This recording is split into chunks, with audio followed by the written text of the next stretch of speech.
नमस्कार दोस्तों, स्वागत है आपका इंस्पिरेशन पाथ चैनल पर, जहां हम आपको देते हैं प्रेरणादायक कहानियां जो आपके जीवन को सफल बना देंगे।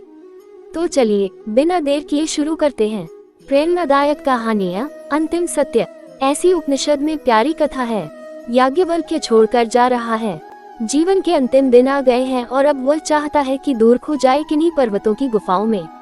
उसकी 2 पत्नियां थीं और बहुत धन था उसके पास। वह उस समय का प्रकांड पंडित था। उसका कोई मुकाबला नहीं था पंडितों में। तर्क में उसकी प्रतिष्ठा थी। ऐसी उसकी प्रतिष्ठा थी कि कहानी है कि जनक ने एक बार एक बहुत बड़ा सम्मेलन किया और 1000 गौएं उनके सींग सोने से मढ़वाकर और उनके ऊपर बहुमूल्य वस्त्र डालकर महल के द्वार पर खड़ी कर दी और कहा, जो पंडित विवाद जीतेगा वह इन 1000 गौओं को अपने साथ ले जाने का हकदार होगा।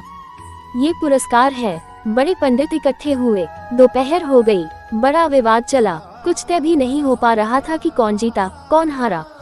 और तब दोपहर को याज्ञवल्क्य आया अपने शिष्यों के साथ। दरवाजे पर उसने देखा गौएं खड़ी खड़ी सुबह से थक गई हैं, धूप में उनका पसीना बह रहा है।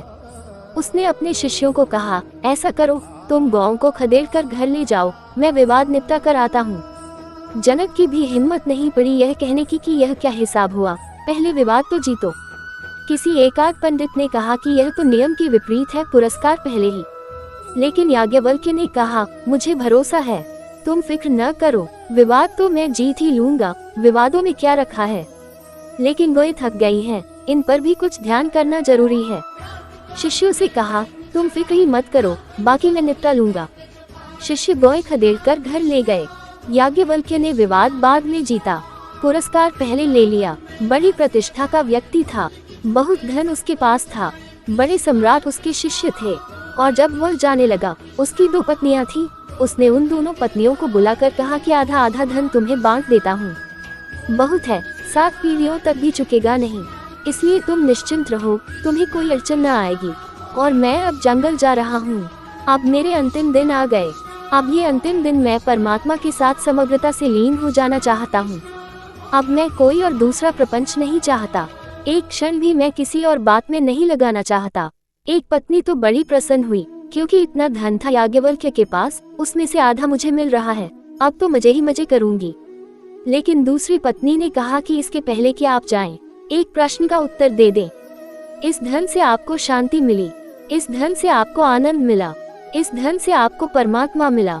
अगर मिल गया तो फिर कहाँ जाते हो, और अगर नहीं मिला तो ये कचरा मुझे क्यों पकड़ाते हो, फिर मैं भी तुम्हारे साथ चलती हूँ। और याज्ञवल्क्य जीवन में पहली बार निरुत्तर खड़ा रहा।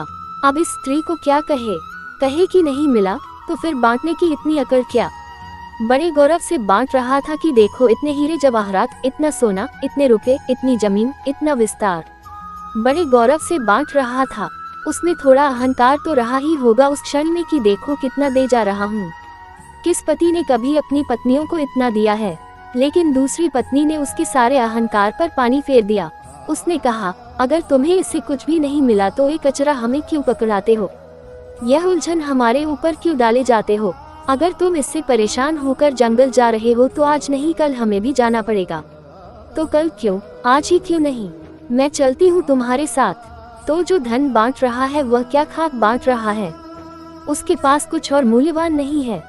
और जो ज्ञान बांट रहा है, पाठशालाएं खोल रहा है, धर्मशास्त्र समझा रहा है, अगर उसने स्वयं ध्यान और समाधि में डुबकी नहीं मारी है तो कचरा बांट रहा है, उसका कोई मूल्य नहीं है। बांटने योग्य तो बात एक ही है, परमात्मा, मगर उसे तुम तभी बांट सकते हो जब पाओ, जब जानो, जब जियो।